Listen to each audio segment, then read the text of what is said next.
Well, hello friends and welcome back to my channel. It's been a very long time. Had a small YouTube crisis of everything in that for a while, but it doesn't matter. It's great to be back. It's great to be here with you all. My name is Clary and I make bookish and writing content. Today, if you couldn't tell by the extremely dubious state of my face, I will be filming the Euphoria Book Tag. This tag was created by my beautiful, lovely friend Spencer. Spence, when did you create the tag? I forgot to check. I think a couple of months ago. Maybe. It all blurs into one, doesn't it? And I've been tagged to do it a couple of times since then. But I wasn't doing YouTube, and I have to admit I have slightly forgotten who tagged me, and I'm a bit embarrassed to go back and check, so I'm really sorry. If you tagged me, leave a comment or yell at me on Twitter and I will put your name in the description. This week I was tagged by my lovely friend Ross, who is Royal Bookshelf. That's the name of his blog. I'll leave that in the description. I'll leave Spencer's links in the description as well, obviously. To do it, he tagged me to do it on his blog. But between my blog and my YouTube, I really only have time to revive one dead platform this month, and I get more views on YouTube, so, you know, what are you gonna do? Anyway, so I'm not gonna hang around too much more, and let's just go, let's just do the damn thing.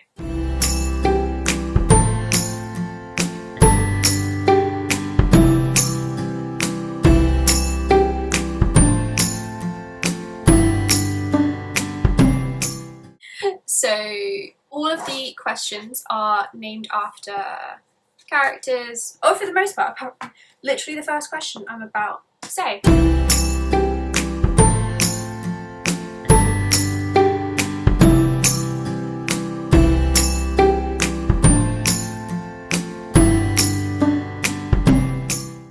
The first question is Labyrinth, and that is, name a book in which setting or music plays a large role. I'm gonna be honest, I rode around for about 15 minutes here, so I was like, oh yeah, setting. Just a thing that all books have. Then I realised I actually have multiple books in which music plays a large role, and I got my life together. So for this question, I am going to choose I Was Born for This by Alice Oseman. It's about a fictional band called The Ark. It's all about them and their kind of experience with fame, and also about Freshday, or Angel, as she's sort of called also throughout the book, who is a super fan of the book, and it deals with fandom in such a nuanced and sensitive way, which is really important to me because obviously fangirls, get a horrible rep, and there's so much kind of misogyny around the idea of fandom and around the idea of just kind of loving something. Okay, question number 2. Rue Bennett. Name a book with a character you empathise with the most. Again, I don't know how many times in this video I'm going to say, oh, I struggled with this question a bit. I picked one, this is maybe slightly a weird choice. So I picked The Familiars by Stacey Hall, which is not a book that really goes with the vibe of this tag at all. But who cares? I'm picking the books. This is a book which is set during the Pendle witch trials in 1612, which happened in the north of England. They were kind of like a much more scaled down, but obviously still very devastating, and awful and misogynistic and just tragic version of Salem witch trials, I guess, which might be something that people are more familiar with. The plot of this book is essentially that the main character, who is a local nobleman's wife. Right, sorry, brief pause. My camera is having a bit of a meltdown for whatever reason, I don't know. I can only apologise that the quality probably is slightly worse, and probably also the sound quality as well, but at least this way I can keep filming the video and I can see that it's still filming, which is really good. And yeah, and I don't know, I really feel for Fleetwood, for this main character, who partly just because, she's just a gal who wants to wear pretty frocks and hang out with her dog, basically. She doesn't want a whole load. But also, you know, because she's quite small, because she's not very assertive, a lot of people underestimate her and they think that she's just, oh, this nice little woman, nice, you know, wholesome, we don't have to worry about her. We're not going to take her seriously, and that's something I feel a lot of insecurity, probably would be a fair way of saying it, about my own life, the way I'm perceived. I am also a small, wholesome being, and that's mostly fine, but yeah, you know, do sometimes think that I struggle to be taken seriously. So I really empathise with this character, and she grows a lot as well. And yeah, this is, yeah, I really actually, yeah, I feel for her a lot. So next question is for Nate Jacobs, and is name a book with a morally grey character. Blimey, what did I pick for this? No, I remembered. This is such an obvious answer. Everyone's gonna be like rolling their eyes and just sighing. But I'm reading The Poppy War at the moment. I know I'm late to the party. I actually started reading it at the beginning of this year and I really loved it, but it was a little bit much for me at the time. And so I made a decision. I was like, this is a great book that I'm really loving. I don't want to ruin it by reading it at a time when I'm not ready for it. I know, no one asked. Anyway, so I would definitely say that Rin from The Poppy War is a great morally grey character, because normally I feel like the characters that we hold up as morally grey, you know, are actually like good guys. They're just like not that nice, and that's not really a morally grey character. Or they're characters that are actually awful but are just quite funny, also not a morally grey character. Whereas I feel like Rin is a true morally grey character, at least where I'm at the moment. Don't at me. She's the perfect morally grey character, in fact, because you absolutely understand everywhere she's coming from, everything that she's thinking. You completely get it, while at the same time being like, and you want her to succeed, while at the same time being like, okay, ethically, how do we feel about this? So the next character is for Jules, and it is name a character-driven book with an intense story arc. So for this one, I've actually chosen one of my favourite books of all time. So this is The Mere Wife by Maria Devana Headley. It is a Beowulf, a modern feminist Beowulf retelling. And I mean, first off, this book is a masterpiece. If I could write one page in my entire life as well as Maria Devana Headley writes whole books, that would be enough for me. I would quit right then and there. I'll be honest, I'm in the middle of NaNoWriMo right now, so that's not really saying a whole lot, but I mean, she is in awe, just wow. There's quite a few main characters, but the sort of the central main character is she's an Iraq war vet who is experiencing severe PTSD, and she comes back from the war and she's pregnant, and the world is too much for her, as it would be. Of course it is. And she basically completely isolates herself, and she raises her son in complete seclusion, and her whole arc is she just wants to protect her son, and that means keeping him away from everyone. And is she wrong? It's very difficult for me to explain the plot of this book because it's such a character-driven book. I really would recommend you read this. Oh gosh, she's a good writer. So next prompt is Maddie Perez, so choose a book with a character who stays true to themselves. So I actually picked a middle grade book. I don't really know, is it appropriate to pick a middle grade book for a book tag to do with a very adult show? But then again, adults can read and should read middle grade and should read this book. So I have picked for this book A Kind of Spark by Elle Nichols. Elle is just a truly great fab person. This is, like I say, a middle grade book. It came out this year. It's a 2020 debut, and it is Own Voices, Autism Rep, and the main character, Addie, learns about some witch trials that happened in her small Scottish town, and she really relates to what she learns about the witches, particularly the way she understands that they were just women who were different and who were ostracised for it, in the same way that she is just a gal who is a bit different, who is ostracised and goes through horrible things at school for no good reason. And she decides that she wants to challenge the way that her town sees the witches, and she wants to get the town to put up a memorial. And constantly throughout this book, Addie is constantly throughout this book, Addie is presented with the expectation that she should perform being neurotypical. She should not be who she is. She should not be comfortable with who she is, because, and the idea, disgustingly, that there is something wrong with her. And even though she's just wee, she's only wee, but she stays true to herself. She embraces and accepts herself, and, you know, finds people who embrace and accept her, and she loves herself. She discovers self-love, and it's a beautiful book.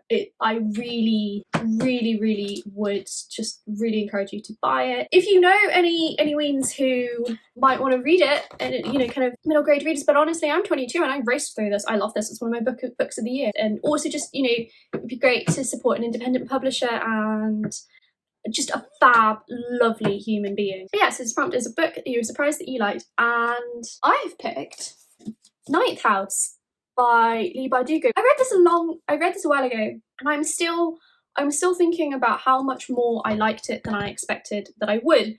It's for a couple of reasons. I didn't read this when it first came out because I have never been a very big fan of Leigh Bardugo books. I really like Leigh as a person, that I read Shadow and Bone when it came out and wasn't blown away, and then I didn't read Six of Crows again until this year. I didn't read Six of Crows until I'd read Ninth House, so I didn't see the hype, or I wasn't into the hype. I just didn't, yeah. So when Ninth House came out, I didn't pick it up, and then I also just saw a lot of really bad reviews. I know Kat, Paperback Dreams, really doesn't like this book or was disappointed by this book. Some of the Goodreads reviews are really nasty. So just, yeah, I really didn't think that I was going to enjoy it. I wasn't planning on reading it at all, but my friend Gabby loves this book, and I have yet to read a book that Gabby likes and says I would like and not liked it. To make a long story longer, I read Ninth House and I really did like it. I don't believe that it's a perfect book. In fact, all of the things that I believe about this book really shouldn't.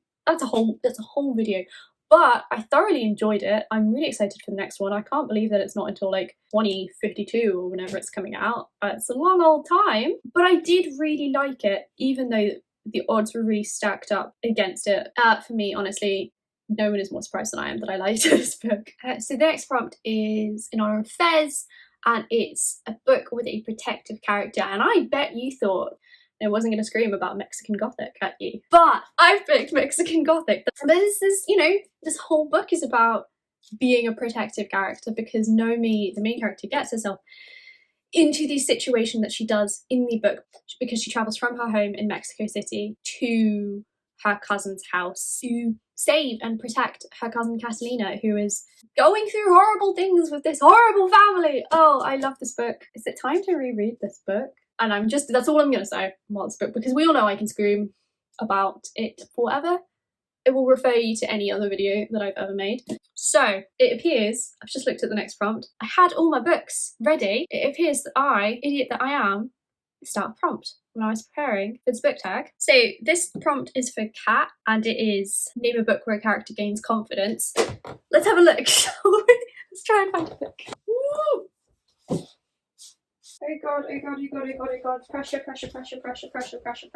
I don't know if you have this where you could name like 25 books, and then the second you're told to think of one, you're like, yeah, I've read a book. I know what those are.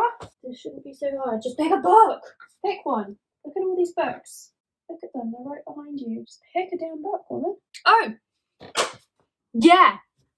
Yeah, I have a book for you. So for this prompt, I am going to pick Love Boat Taipei by Abigail Hing Wen, which is a great wee book, and it is a YA contemporary romance. It came out this year, and Eva, the main character in this book, has this real journey that she goes through, kind of learning about herself, learning to kind of challenge expectations, learning to be open and honest about the things that she wants. And yeah, she really kind of gains confidence, but confidence just across the board, confidence in kind of herself and her understanding of herself, as well as confidence kind of challenging people. I got there in the end. And for the last but one prompt, the prompt is Lexi, who, bless her heart, and the prompt is pick an underhyped 2020 release. So I'm going to sort of go with two books, if that's okay. Underhyped is It's a tricky one for me because there is an extent to which I think hype is about who you are and kind of what you've seen. So, you know, some people might be like, those books are not underhyped at all. I see them everywhere. So I've picked two 2020 releases that I've read and loved this year that admittedly both have been on lists, but I don't see a more international audience talking about them as much as maybe would be nice. And I'm just going to talk about both of them because I couldn't pick between them. So one of the books that I picked is Helen Cochrane's Queen of Coin and Whispers. Sorry, I lost my words there for a second. Which is a fantasy, she calls it a fantasy novel of manners, I believe, by which I think she means it is a fantasy book, but it is, there's not really as much magic. It's very much about the politics of it all. So if you really like the bits set in Innis, in Priory of the Orange Tree, for example, this is a great book for you. I love this book. I raced through it. It has there's a beautiful kind of central romance, slow burn central romance between two women. It's a beautiful book. It's very character driven. It's really very sharp. Yeah, I love this book. I really would recommend it. And then the other book is The Falling in Love Montage by Kira Smith. It is a YA contemporary romance, again with a beautiful queer relationship at the centre of it, and it is so funny and so sharp and very sad. It is just a really, really great book.